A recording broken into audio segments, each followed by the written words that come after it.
I had a fixed rate mortgage, and he never explained to me or said anything about that it was going to be what I learned later is called an ARM, adjustable rate mortgage. He never told me that.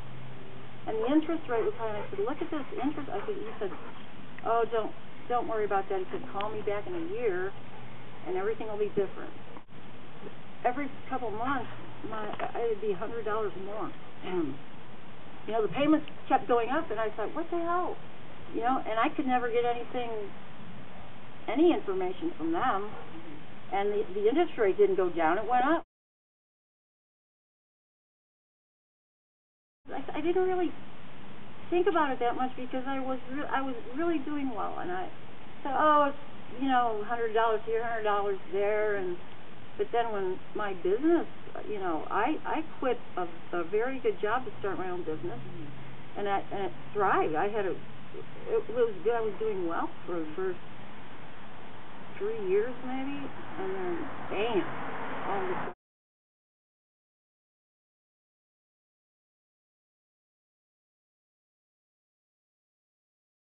Well, I got a letter from the lawyers, and they had a sale date on it, and at the time, I didn't really care. I had given up. I've been doing it. I've been fighting this for the longest time. My father passed away in April, and then my mother passed away in June. So I didn't care really, you know. But then I have a very inspirational friend, and she said, "Don't you give up." And I said, "Okay, I guess I got another good fight in me. I guess. I hope so."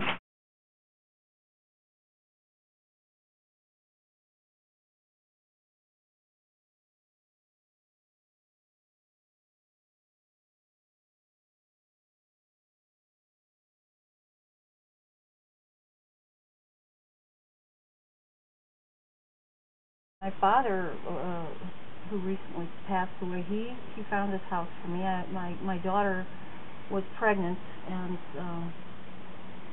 her father and I were never able to give her a home. We lived in apartments, right?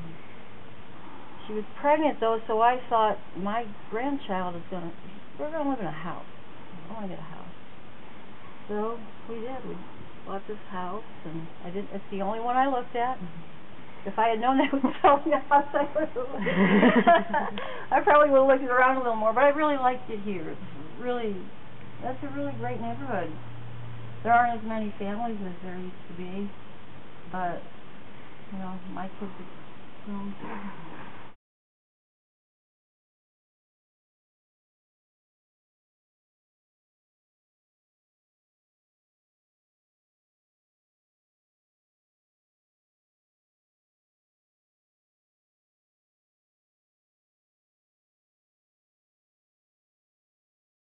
Have you seen the neighborhood like change a lot over the years?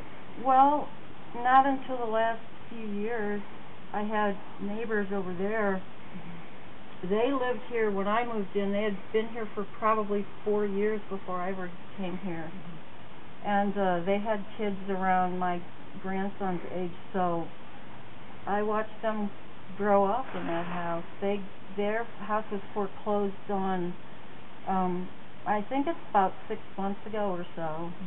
And then the people who live next door to them, the house has now been sold. That belonged to a family whose kids, you know, my grandson grew up with. So it's been pretty rough. This one is foreclosed too.